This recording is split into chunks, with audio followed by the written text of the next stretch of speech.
Welcome to the Lunch and Learn series about operations.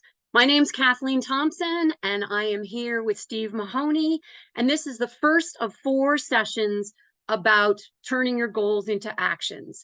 All of them are somewhat related. How to operate your business, not just efficiently, but effectively.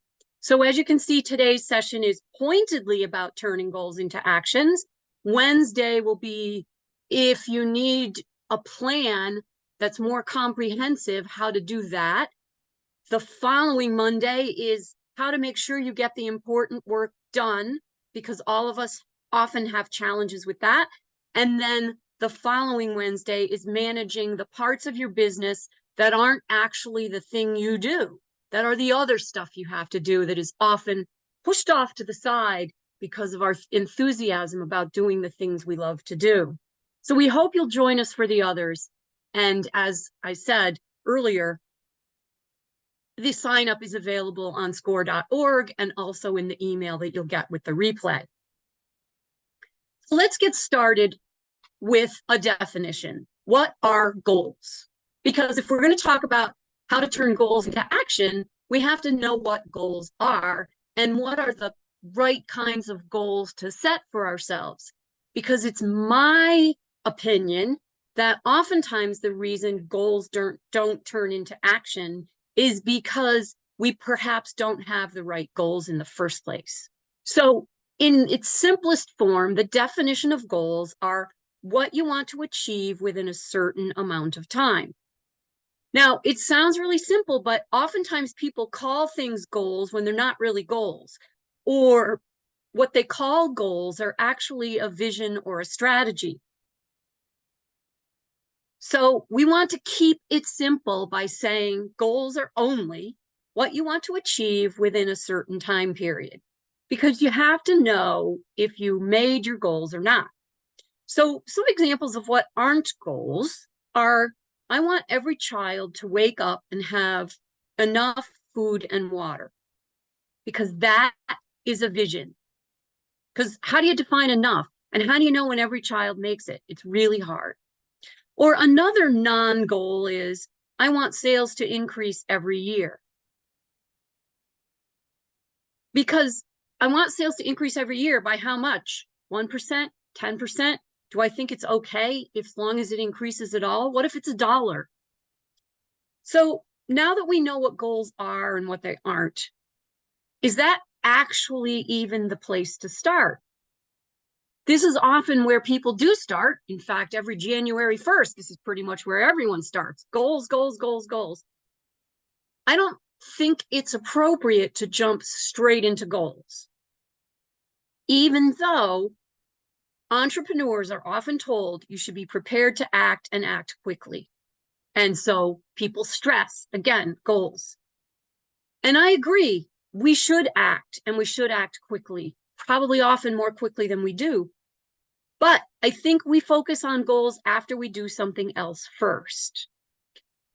I think of this as building a house. The goals are the frame of the house. And the frame is critical because it determines the layout of the house, and it also determines the stability of the house. But what comes before the frame, we all know? The foundation. And so in business, what's the foundation? It's your vision. It's your why. It's the reason you're in business. How do you want to see the world change because your business exists? I kind of alluded to this earlier when I was talking about water, but there's a nonprofit organization called Charity Water. And his vision in a nutshell is that clean water, readily available, is the foundation of every thriving village. So his vision is to dig wells all around the world so no one has to go without life-giving water. Now, he knows that this vision will never be fully realized in his lifetime. And yet, he still has it as a vision. It's an overriding reason why he's in business. Nike is similar. Nike believes that we're all happier and healthier if we keep moving. So their vision is to help every person channel their inner athlete no matter what their skill or experience. That's how they ended up with the slogan, just do it. So when you start with why, your goals become easier to establish. And also, you're willing to be more flexible to change your goals if they turn out to not be serving you. And not only that, but you're more likely to keep going when it gets really hard. Because any of you who have been in business for a while knows that it will always get hard sometime. It's not always hard, but there will be times when it will get hard. And because if that weren't true, then way more people would be successful business owners than are. Because a lot of people quit when it gets hard. So having a vision first helps you set your goals, helps you change your goals, helps you push through to accomplish your goals when it gets difficult. Okay, so now that we've established you want to have a vision first, now we're going to dig into the goals. Again, what do you want to achieve within a certain time period? And you can see below the word goals, we've got short-term, mid-term, and long-term goals. So you could have some way far out goals, or you could have some goals that are going to be very soon realized. Now, the interesting thing is you're taking this and it's a lunch and learn, and it's going to be an hour, including 15 minutes of your questions. So how deep can we go into this? And when I did an internet search on how to achieve your goals, there were 36 million results in a split second. So clearly this is not something we can fully address in this amount of time. My goal here is to get you thinking, a little bit differently from maybe how you've approached your goals in the past. Some of the people who had articles that were at the top of my Google search or YouTube videos were Harvard Business Review, Mind Tools, James Clear, Tony Robbins, and Lifehack. So clearly goal achievement is big business, and they all have different approaches. Now, one very typical approach is make SMART goals, and you can see on the screen what SMART means: specific, measurable, attainable, relevant, and time-bound. An example of a SMART goal is something like this.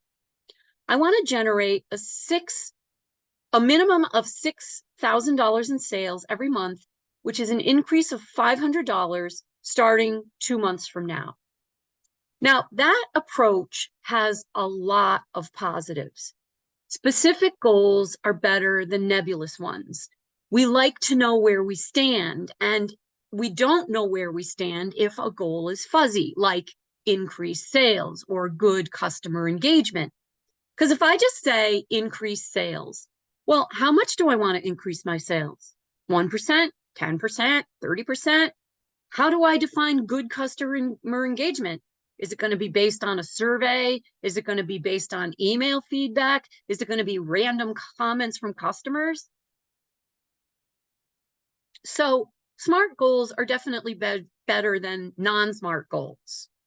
But what I found is that even when you do create goals like this, they aren't always the best goals for getting things done.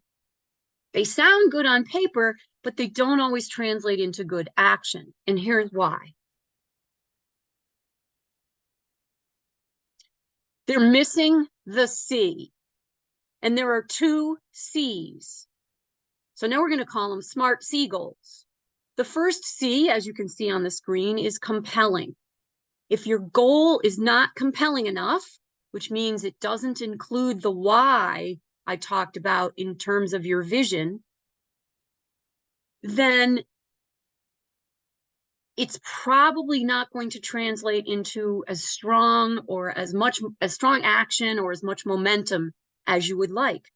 Now, if you're someone who thrives on getting stuff done, SMART goals might be enough for you. You might not need all this other compelling stuff. But for everyone else, unless those goals are aligned to something important like your vision, and not only important, even critical to you, that drives you forward, you may not finish them. Because sometimes your vision is the only thing that's driving your goals to completion. Because why is this important to you? How much are you willing to sacrifice to make this happen? The more compelling your goal, the higher the likelihood for success. Okay, what's the second C, you ask? Control. If you don't actually have control over the outcome, it doesn't matter what you do, it might still not happen. It might be really compelling. You might have all these great actions listed out. But if you have no control over the outcome, you might still not reach the goal. For example, the business that I was describing that wanted to get to $6,000 in sales a month already had $5,500 in minimum monthly sales, which means that that business has a track record of being able to turn the sales dial up or down. But what if you had zero in sales? What if you're a startup and you have no sales to date and you set a goal of $6,000 minimum a month? Or what if you've only made $1,000 in sales a month? Or what if you did a post on Instagram or LinkedIn and it went viral, which caused a temporary uptick in your sales and you have absolutely no idea how to repeat it? What do you do then? So, the two C's are what's missing from SMART goals. If you're missing the compelling side of the C, then you can add the vision or motivation to the goal. So I could change my goal to say, I want to run my business debt-free. My current average monthly sales are $5,500. Increasing sales to a minimum of $6,000 every month, starting from 2 months from now, is a 9% increase, and that will allow me to pay off my remaining debt within 6 months. All right, so now I have a really compelling goal. I want to pay off my debt in 6 months. That's really personal to me, and it matters a lot to be out of debt. Now let's say that I really have almost no ability to control the outcome of my actions. Now what I might want to do is set a completely different goal. A goal to consistently repeat activities or practices until I start to see results. And in this case, what I would do is I would set a frequent evaluation time to determine whether I should stay the course with these actions or try something else. Now, an example of what I mean by this non-business related is a goal that I had. I went to this course at the end of a year that was called Best Year Ever. Start the year with goals and get it all done and blah, blah, blah. And I had a goal to sleep for 7 hours per night for 6 out of 7 nights a week, because I had insomnia and I wasn't getting anywhere near 7 hours of sleep a night.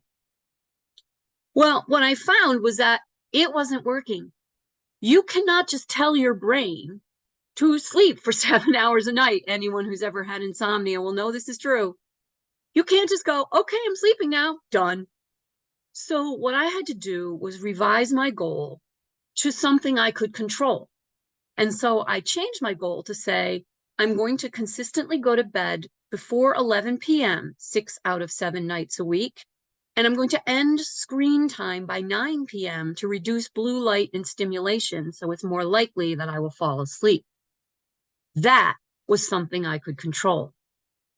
So we're talking about SMART C goals now instead of just SMART goals, and add compelling and control. But sometimes even this isn't enough, because sometimes no matter how compelling your goal, you still can't control the outcome. And so what if you don't make it? What if the thing you want, the practice you want to do is just too hard and you find yourself failing at that? So what if you, for example, in my goal for $6,000 in sales a month, what if I went from 5,500 to 5,900? So I was just missing 6,000. Is that a failure? I don't think it is, objectively speaking, but it wasn't enough to pay off my debt within 6 months. And so oftentimes when we set a goal like that and we don't make it, we feel like a failure, even though it's not really a failure, because we focus on what we didn't do rather than what we did do. And so that feeling of failure leads to discouragement, which then sometimes leads to despair and sometimes leads to quitting. All when it wasn't actually failure, we just didn't meet an arbitrary goal. So I started looking around at other people's opinions who have talked about this from another perspective.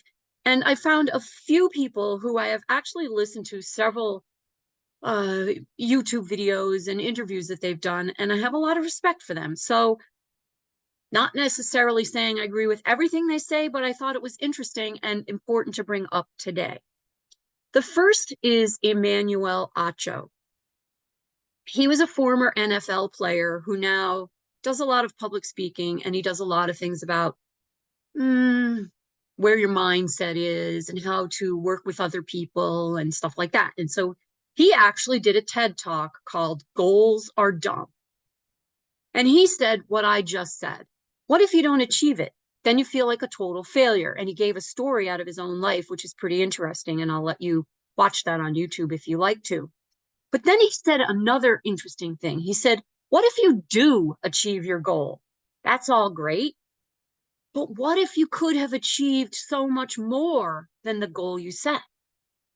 He said a goal not only makes you feel like a failure if you don't meet it, but it also puts a ceiling on your activities because the goal becomes an end. So he believes in setting what he calls an objective, which is an effort aimed in a direction with no limitations. It's similar to Scott Harrison's Charity Water vision, which says, I want every child in a village to have enough water. In Emmanuel Acho's view, these objectives or visions are focused on possibility and achievement, not on a specific endpoint. John Acuff has even a different approach. He says the wrong goals can make you a high performer, but not a high achiever. And he says high performers tend to ricochet between two different work zones, the comfort zone and the chaos zone. And he says the comfort zone is what it sounds like, what's comfortable. So I might set goals that are kind of safe for myself so I can feel comfortable enough and not feel like I'm too far out there. And then I get disgusted with that and I go, where's the adventure? Or I'm not challenging myself enough. So now I set some goal that's way out there. And now I go in the chaos zone where it's like, I work like crazy to try to get everything done I possibly can. And he says a perfect example of that would be yo-yo dieting. I go on a diet. I'm going to lose 30 pounds. I diet like crazy. I'm on the treadmill every day. I work myself to exhaustion. I lose the 30 pounds. I fall down exhausted. And then what do? Go back to my old life. And so I ricochet. Comfort zone, chaos zone. Comfort zone, chaos zone. He's like, you can't keep the chaos zone up. It's too much. It's not sustainable in the long run. So what he says is that you can start in the comfort zone and you can escape that with easy goals. So set something that's just a little past your comfort zone. And then you can avoid the chaos zone with middle goals. So they're kind of in between the comfort zone and the chaos zone. But then he said, this is where the real magic is. He called it the potential zone. And he has a book about this because it's kind of complicated, but he says what you want to do to live in the potential zone, which is living up to your potential, is guaranteed goals. Guaranteed goals are, if I do X consistently, I'm guaranteed that Y will happen at the end. So for example, if I cut refined sugar from my diet and walk at least 30 minutes a day, I'm guaranteed to have more energy by the end of the month. But then I don't end there. And then I will keep going and the benefits will keep multiplying. So that's a little bit similar to Emmanuel Acho's point of view, which is set a vision that's longer term, set a vision that's got no limits. Because if I say I'll have more energy by the end of the month, there's an almost limitless amount of energy that I can have if I keep doing what I started doing and then maybe add one more activity to that, cut refined sugar and walk at least 30 minutes a day. Because now I might go, ooh, this feels really good. So now I'm going to add a third one on, a third practice on, and I'm going to lift weights, for example, or dance or play pickleball or something. So both Emmanuel and John are getting to something that looks more like SMART C goals. Emmanuel focuses on the compelling side, and John focuses on what's controllable. So what do I recommend? As you would imagine, it's somewhat of a hybrid. I recommend starting with a compelling vision for the world and how you and your business can impact it for good. And then set goals that spur you on and hold you accountable for behavior. So if I want to increase sales, then what I do is I analyze what is more likely to increase my sales. Cold calling, then I'm going to set a goal for X number of cold calls. Is it posting on social media 4 times a day? Then I'm going to set a goal for doing that. If you do want small outcome-based goals, make them interim goals toward a larger vision that's limitless. So it's not a bad idea to have a small goal in between that says, I'm going to do X by next week, or I'm going to do X by next month, knowing that X is a step toward your vision and not an end in and of itself. Simon Sinek talks about this in his book called The Infinite Game. He says the goal of an infinite game is to keep the game going, not to win. There is no end to the game. You can have small wins along the way, and this is the same idea that we're talking about. Small, finite goals leading to an infinitely, progressively better vision. Okay. So now that you've heard some options to the typical SMART goals theory, you can decide for yourself how you want to approach goals. It's important for you to understand yourself well enough to decide what's going to work best for you. So for now, what I'm going to do is I'm going to modify that sales goal that we started this workshop with to make it not only SMART C, but also more limitless. So now my goal sounds like this. My goal is to increase sales so I can not only pay off my debt, but also invest in my future and give support to my community. When I've achieved $6,000 a month for at least 6 months, I'll have paid off my debt. From there, I'll continue to increase sales and put additional money in my emergency fund, my investment account, and my charitable contributions account.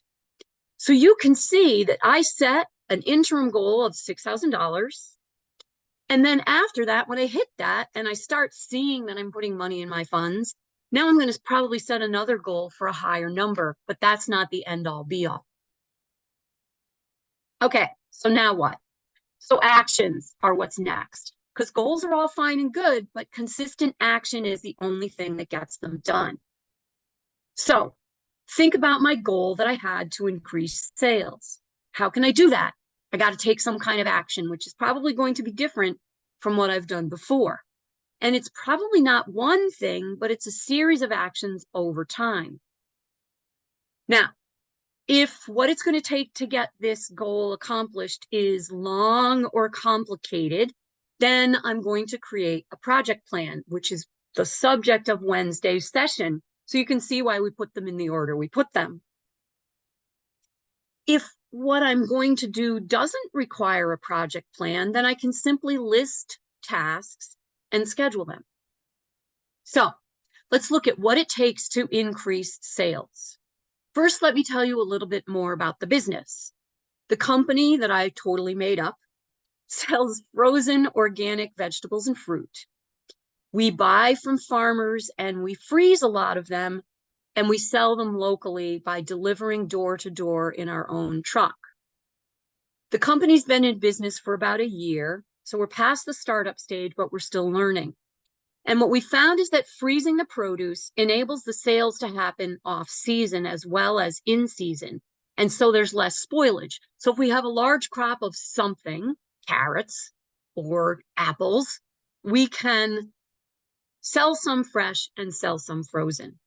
Now, in order to increase sales, I could do one of two things. I could increase sales to my existing customers, or I could get new customers. So what I'm going to do is an analysis. Before I start breaking tasks down and scheduling them, I'm going to do an analysis that says, what would be the best thing for me to do? I got two options: increase sales to existing customers and get new customers. And so what I did was created a little spreadsheet, because I like spreadsheets. You could do this on paper just as well. And I said, okay, how are some ways I could increase sales to existing customers? And how are some ways I could get new customers? And then I evaluated them on the 4 things you see across: effort, impact, costs, and time, with the lower number being better. And so whichever ones have the lowest score are the ones that I believe I would likely focus on first. So however you choose to analyze this, if you choose to use a methodology like this, great. But somehow you want to use whatever methodology to really look at information and estimate as best you can the effort and the impact you believe your actions will have, not just randomly try something. And so this is a guess. And because I've been in business for a year, I'm better at estimating than I was when I started. And after I've been in business for 5 years, I'll be even better at estimating, because I will have seen the actual results against my estimates over and over and over. So my estimating will get better and better and better. Now, if you have a team that you work with, or a team of people who you go to for advice, you might want to have each one of them do an independent rating and then reconcile it through discussion. But in the end, it is still an estimate, and it's just going to be a more or less informed one. So what I decided was that I had 2 choices that were clear: share recipes to increase interest in my existing products to my existing customers, or create a referral program to get new customers. And for purposes of this workshop, I'm going to focus on the share recipe piece, because I think it is probably the least amount of steps, and so easier to demonstrate in this class. So the next thing I'm going to do, once I've decided which one I'm working on, is, well, what does it take to make this happen? And that becomes my work plan. If it was huge and complicated, it would be a project plan. But because this isn't, I'm just going to schedule some actions. So let's list them out loud. 1, I need to decide on how I'm going to deliver the recipes. Is it going to be, I'm going to print them out and I'm going to slip them in the box when I deliver the food to people? Am I going to print a small card with a QR code and says, scan this for all our recipes? Am I going to send emails to people before they order to say, ooh, here's what we have available this week, and here are some recipes to whet their appetite so they might order more right away? Am I going to text them with the same thing because more people are using text messaging? Or am I going to use some combination of any of the above? Second, I'm going to find and test recipes that use the ingredients that are for sale, because otherwise, what's the point? And if they're not my recipes, if I didn't invent them, then I'm going to obtain permission to use them. And then I'm going to schedule the recipes to be published to match the planned deliveries, to try and increase sales for those products. And then I'm going to create a mechanism for my customers to share pictures and comments of them making the stuff out of my products with each other, but then even better, with their friends who aren't yet customers, because I might somehow manage to get new customers out of this too, even though that wasn't the primary goal. So that's 4 things that I came up with off the top of my head. And those those might be broken down even to smaller tasks. Like deciding on the delivery method might include research recipe sharing in other contexts to see how other people do it, or ask customers how they prefer to save recipes and stuff like that. So I may have smaller tasks associated with those larger ones. Now that I've done that and I've got them all listed, say I have 15 things on my list out of what started as 4, now what?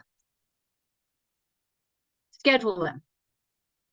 Now, James Clear, who I alluded to earlier, wrote a book called Atomic Habits, and perhaps some of you have read it already, and he says this: there's one common mistake we often make when it comes to setting goals.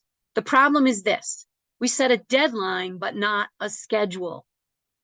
In other words, it's better to consistently schedule the work than to set an arbitrary deadline to complete it. That is similar to Emmanuel Acho. And it's also having that mindset of an arbitrary deadline and no schedule and no plan as to how you're going to do it over time is what puts us in John Acuff's chaos zone. Because we try to scramble to get it done rather than set our mind towards what we're meant to do and make a commitment to show up regularly and do it when we planned. The mark of a professional is to focus on the practice, not the performance. Stephen Pressfield talks about this in his book called Turning Pro. The professional is the one who shows up when they don't feel like it, when they're uninspired, when they're tired, when they're frustrated. A professional loves the work for its own sake, not just for the results. So, you want to schedule the tasks. One way to schedule the tasks is to put them on your calendar. You can always move them if you have to. What I suggest you do, if you use a Google Calendar or an iCalendar or whatever calendar, if you use an electronic calendar, it's really easy to move stuff if you don't do it on the day you scheduled it. What I suggest you do, if you do that, is put in the description or notes the original date or dates, depending on how many times you moved it, in those notes. So you know if you've moved that more than once.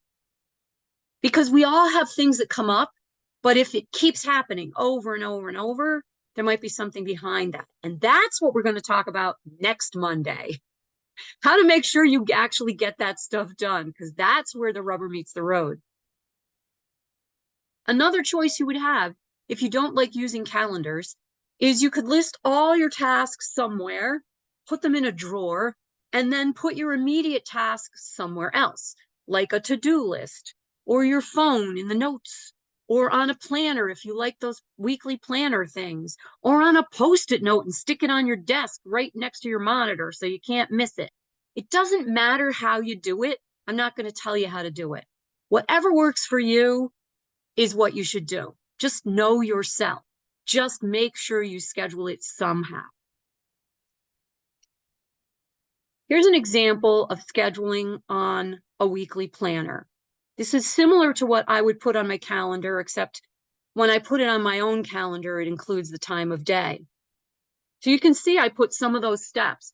Evaluate samples of recipe delivery methods, research recipes with our products, and I figured that was going to be over a span of 2 days, and then decide on recipes, etc. But it's not enough to schedule it. You actually have to do it. And it's important for our psychological well-being to know that we did it. So we want to track our success. And when I say track success, I don't necessarily mean the outcomes. I mean the success of keeping your commitment to yourself and those you wish to serve with your business. So if I do this work and I create these recipes and encourage people to make these recipes and do all this stuff, I may not end up with increased sales. I just think it will do it. Or it may not happen right away. It may take several months to catch on. So I still want to celebrate my success because I did it. And it's out there and it may eventually catch fire. I just don't know when it will happen. So one thing that would really help To keep going and to celebrate your success is if you can turn this into a game. Start a streak and you won't want to break it. That's part of the power of Wordle, if any of you play it. It tracks your streak every day. And Amazon does this with Kindle. I have the Kindle app on every device I own, and my reading streak was 1,628 days. It was April 23rd, 2019 to October 6th, 2023. And somehow I fell asleep one night and I didn't read that night and I blew my streak. And I was kind of bummed, except Amazon knows you're going to blow your streak. So they create a secondary streak, which is how many weeks in a row have you read? And I haven't broke that streak. So I have 275 of those. The good apps do this. They know how to gamify something that causes you to not want to break your streak. So how can you gamify your own actions? It helps us if we can gamify something that we're starting to do until we build the habit and it becomes routine, until it becomes second nature to just do it. Because it takes a long time to build a habit. I know probably many of you have heard the old rule of thumb that says it takes 21 days to build a habit. Well, it turns out that that's not true. It takes a lot longer than 21 days to build a habit, unless, of course, it's the habit of something like smoking, which takes a lot less time. The average time it takes to build a habit so that it's actually a habit is 66 days. And for some people, it was as high as 254. So because of the length of time it takes to build the habit, it's not the same thing as a streak. A streak, you break it, you're done, you have to start over. But the good news is that building a habit can have breaks in it. If you fall off the wagon, so to speak, and you don't do the thing you meant to do every day, or you missed 2 days out of 7 or whatever, all you have to do is start over or start again, restart up, I should say, because your brain does not treat that interruption as a stop. It just treats it as an anomaly. So you can just pick it back up and keep building that habit. And you really haven't lost that much momentum as long as it doesn't go on for too long. So to reiterate, once you set your goals, once you have your vision and you set your goals, now you decide your actions, you schedule your actions, and now you build the habit of doing work like a professional. And until the time that that habit is built, you try and turn it into a game so you can keep going, so that you can compete with yourself. All right. So what's next after this workshop? You're going to get an email with a link to the replay, and you can study it and you can borrow any of the techniques that you saw that you like. You can come to the next workshop on project planning to learn what to do if it's more complicated than what I just described. And that will help you learn how to plan for longer term goals, and especially if you need outside resources. You can practice what you've learned here today and even do it with a buddy. You can hold each other accountable, and that helps turn it into a game. And then there's always resources for further study. The ones I already discussed were Simon Sinek's book, The Infinite Game, Stephen Pressfield, Turning Pro. But then there's other ones as well. John Acuff, his book is called All It Takes Is a Goal. He also has a podcast on that same topic with the same title. There's also David Allen, who is a Getting Things Done guru, and that's the name of his book, Getting Things Done. James Clear wrote Atomic Habits, How to Turn Things into a Habit for Good. And Emmanuel Acho had that YouTube TED Talk called Goals Are Dumb. So that's what's next after the workshop. But what's next right this minute is 2 things. One, another resource, a SCORE mentor, if you don't have one already. So Steve's going to put up a poll asking you, do you have a SCORE mentor already? And if you do, great. And if you don't, would you like one? If you answer yes to the question, I would like one, you'll get an email and we'll tell you exactly how you can find a mentor who can work with you. If you answer no, that'll be the end of it. No big deal. And then while that's going on, we're also going to start the Q&A time. So anybody who's put stuff in the Q&A box, we will read those questions. And if you haven't, there's plenty of time to type in there now and ask any questions you would like about anything I said or anything I didn't say, because obviously I know that there are people who said I've got roadblocks, the people who said I have things that come up that are more urgent, the people who said I don't know that I have the skills, so I'm avoiding doing things because it requires learning. So anything you want to ask is fair game. And I think we can end the poll unless people are still going. Maybe they're still going, but feel free in the meantime, that poll can keep going while Steve opens the Q&A box. And keep in mind, if you have anything that's more confidential, you can say so, and we'll hold it until after the recording ends. All right, great. Thanks, Kathleen. That was wonderful. We did get a question early on asking about recordings for the previous sessions that we've done that Kathleen mentioned at the top. We did a series on finance and marketing and business tools. If you missed any of those, or if you saw them and want to revisit them, all the recordings are available on our YouTube channel. So if you go to YouTube and search for SCORE Greater Hartford, you'll find recordings of those there. That's the easiest way to find them. And we actually have a playlist set up called Lunch and Learn. So you can just click on that playlist tab and you'll find them all in the same place. So you don't have to search all over the place. All right, great. So Kathleen, we do have a few questions that have come in. The first one was around, do you have PDF versions of the planning templates? I don't.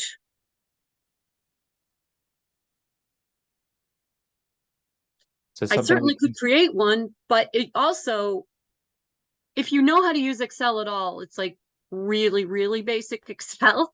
And if you go and watch the replay, you can just freeze the frame and recreate it for yourself. Okay, great advice.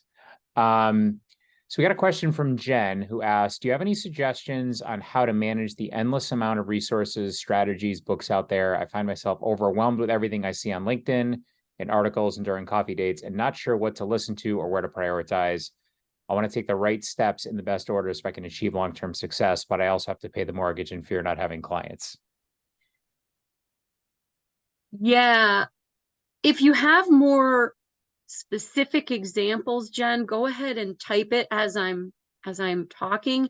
But one of the things I found for myself is I love to learn. And so I'm a lot like you. And so I was consuming everything. And then what I found was that, one, I was getting confused, and two, it wasn't helping me get stuff done. So I adopted the just-in-time learning process, which is rather than learn ahead, I try to only focus on the things that I think I need to learn now. And it narrows everything down to what's going to help me right now and not something that I might need 6 months from now. And the second thing is that I tend to find some people who I trust, and rather than just scattershot all over the place. And I know that's not easy because there's just so much out there and you feel like we're missing something. But sometimes it's just too many nuances or too many permutations of the same information. And it just becomes, the more you consume, the more confusing it becomes. It also helps if you can sift through with somebody and talk it through. Like if you watched something, even if you didn't watch it with somebody, but two of you were doing it at the same time or reading something, and talk it out. Because sometimes you'll see things the other one didn't see. And then you can go, you know what? It sounded great when they said it, but now that I'm saying it out loud, it doesn't even make sense. That would be my suggestion. But if you have anything more specific, I'm happy to answer it further. Well, one of her follow-ups was, some people say to jump right in and write LinkedIn content. Others say to get a website up first. Probably just advice from different people, right? Oh, I see. Okay, so, well, assuming that what you're doing is knowledge-based, because I'm guessing that's why you would be publishing on LinkedIn. I'm a big fan. I mean, this is my personal opinion. Website is, unless you can't do it yourself and you got to pay big bucks and it's going to take 6 months, generally social media is great, and yet it's also, you don't own it. You can't drive people to it. The algorithm changes regularly. It's a great place to attract people, but it's not a great place to send people. So if ultimately you want to sell them something, the best place to sell them something is on your own website. That having been said, if it's going to take too long, there's ways to do it beforehand. You just don't want that to be the end. You want to have the website to be your plan, but you might not necessarily go there first if you can't do it yourself and it's going to cost too much to start off with. Yeah, So those are the kinds of things you got to sift through. People are often very binary. It's this or this. And that's when working with a SCORE mentor can be helpful, because you can bounce those ideas off of a coach. And they will often not advise you per se, but they'll help you think through what's best for you depending on your circumstances, because your circumstances aren't like everybody else's circumstances. And yeah, what they're telling you is a rule of thumb. you read my mind, because she also had a comment here about, some folks say to define your scopes, the scope of your services, have it very refined, and others say to kind of keep open-ended and market accordingly. But it really depends on the business. I was actually going to say, Jen, I think you're probably a prime candidate to sign up with a SCORE mentor, and they can help based on the nature of your business and service, help you think through those questions. We did get a request in here, Kathleen, and maybe there's a way for us to figure out how to get this out to everybody afterwards, but we did get a couple of requests about the names of the books that you recommended, if we could send that out to folks. Oh yeah, we can do that. Yeah, if you email those to me, I can get those out to everybody. Yeah, we'll put it in the follow-up email. Yep. For sure. All right. Jody had a question about anyone who can help with product game design. Jody, I think that might be a question for maybe a SCORE mentor, to see if anybody has got that specialty. Not sure that we can really cover that here. And you mean turning a product, gamifying a product? It's kind of what that's how I interpret it. Yeah, that's how I'm interpreting it. Yeah. Yeah. Yes, that was Jody's. That was question. Yeah. My guess is you can find stuff on YouTube about that, because there's stuff on YouTube about pretty much anything. All right. Any other questions from folks? We do have a few more minutes for 1 o'clock. While we're waiting for any other questions, Kathleen, I did want to comment on one thing you mentioned. You talked about that setting an arbitrary deadline, and then just saying, I'm just going to put it in the calendar, and that way I know I'll get it done. But you may not have enough time between now and then to actually accomplish that.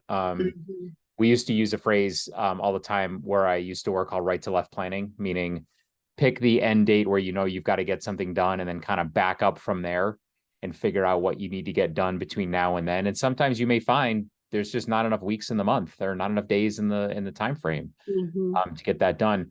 One of the things I was thinking about is you had that schedule where you had kind of the different days of the week and what you were going to do each day. What's your best advice when someone says, all right, I've mapped it all out, I think I can get this done, and then I've got 6 weeks to do this, here are my tasks, and then they're 10 days in and something blows up and they think, oh my God, that's it, I give up, what do I do? Any advice for dealing with a situation like that? I do. And where my mind was going was, which is probably going to be discussed in more detail on Wednesday, is when you think about work, a project, let's just call it a body of work that you need to get done. And that was a good example. You're scheduling something 8 or 6 or 8 weeks out or whatever. There's 3 components to it primarily. There's the scope of the work, there's the time frame, and there's the effort or cost. And effort has a cost of some kind. It's either the cost of your time or your work, or the cost of paying someone else to do it. When something goes off the rails, whether it be something outside the project in your life, or business, or something inside goes wrong that you didn't anticipate, you have three choices. What am I going to change? Am I going to change the time frame? Am I going to change the scope? Or am I going to change the effort? So if the time frame is the most important thing, then you have to throw more effort or money, or you have to reduce the scope. You can't just go and think it's going to miraculously happen without changing one of the three parameters, one of the three inputs. So sometimes you can make it the scope, and that example of, do I start with my website or do I start with LinkedIn? Like, I might decide I'm going to start with my website, and somebody might say, oh yeah, I can build you a website for $1,500 and it's going to take 3 weeks. And then you give them what you want them to do, and they go, oh, that's not 3 weeks, that's 20 weeks, and it's going to cost you $8,000. Well, now you have a choice. Do I find some way around this? Do I do something other than a website to start off with? I've had a client like this, a perfect example, where she was selling a product and she was selling it on Instagram and doing pretty well, but she was trying to make it more formal than the way she was doing it. And she thought she had to go from where she was, like, DM me on Instagram, I'll show up at a parking lot and we'll exchange cash and the stuff. She thought she had to go from there all the way to a website with Shopify in one fell swoop. Well, what if you don't have to? What if you could do PayPal or something in the meantime and have another way to sell stuff that isn't as big, it's smaller in scope? So those are the kinds of things to think about when something goes wrong, either in your life or in the project itself, is what of the three can I change to make this still work? It's great advice. Like you said, both for your business and in your personal Yes. life as well. Great advice. Because, keep doing the same thing over and over again, you're going to get probably the same results, right? The same way. So, and sometimes the dates we set don't really matter, but sometimes they do. I was listening to the How I Built It podcast just yesterday, where they were talking, this one company was talking about how there was this 1-2 week time frame where anybody who wants to get in grocery stores for the next fiscal year has to pitch their goods. And if they're not ready, then they have to wait a whole other year. So in a scenario like that, clearly the time is what matters the most. And so you have to just throw everything at it to get it done. Whereas in other cases, you might just have set the time yourself as an arbitrary date. And so now the scope is what matters, and it matters that it's done the way you want it to be done. And you can just push the date out because it really doesn't make that much difference. yeah. So those are the trade-offs. Yeah, the arbitrary date thing is something that I found pretty common in my experience, where you'll get people who are like, we got to get this done by the end of the year. We have to get it done by the end of the year. And it was really more of a psychological thing because they wanted it off their to-do list. They wanted it off their plate before they went home for the holidays, or they got away from, work for a week or two. And really the deadline was arbitrary. It didn't have to get done by then, but you end up creating, stress that's not necessarily needed. So. All right. I'm not seeing any other questions in the Q&A box. Oh, I'm actually, gonna we just I'm got gonna one just from Mickey show here. my screen in case anybody wants to write these books down before you have to wait for the replay. I just realized they're in my notes. So if anybody wants to take a screenshot or whatever, before, you'll get it on the replay, but just in case you can't wait and you want to get started right away, there they are. Great idea. We did get one more question that we can take. This one as our last one. What do you do in scheduled things, but you start out strong, but you keep stopping, or do you not keep up your schedule? That's going to be in workshop 3. That's going to be the focus of workshop 3. But what I will say briefly for now is that go back to your vision, because the vision is what often keeps us going. And then anything you can do to gamify it so that it makes you want to keep going, because building a habit to do something you're not used to doing is hard. And then there's a whole bunch of psychological reasons why we don't do things. And there's a whole bunch of other reasons. There's a whole bunch of other issues as things that get in the way. And that's why it's going to be a whole workshop in and of itself, which is a week from today. But yeah, in nutshell, in short, gamifying and going back to the vision and having that always in the forefront of your mind helps a lot. All right. I think we can wrap it up there for today. All right. So just as a reminder, our YouTube channel is Greater Hartford SCORE. There's all kinds of other videos on there, all of our lunch and learns, as well as other videos that aren't part of our series. And while you're there, you might as well subscribe, because that means you'll get notified when we put out anything new. And so we are going to turn off the recording, and we are going to say goodbye for now. And I hope to see you on Wednesday.